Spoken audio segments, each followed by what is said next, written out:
Just as sure as gravity is a law that God put in the universe, if it's a principle of economics that he put in the Bible and the Word of God, it's a law, and it'll work for everybody in the room. See, God's laws don't pick, they don't, like, it doesn't matter where you were born, who your parents were, what side of the track, none of that matters. You just do the thing and it works because God built it into the universe. So economic principles are that way. If you want to learn how to be an entrepreneur, which you have to learn that now because in this country we don't produce them very well anymore. Now you go through the government school systems, you're taught that risk is bad.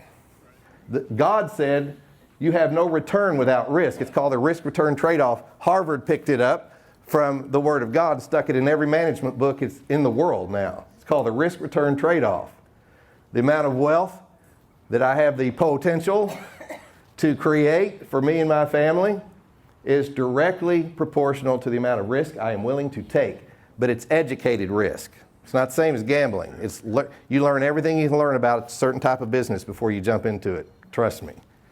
But once you have those skill sets, then you have to take a risk. All of business is a risk. All of life is.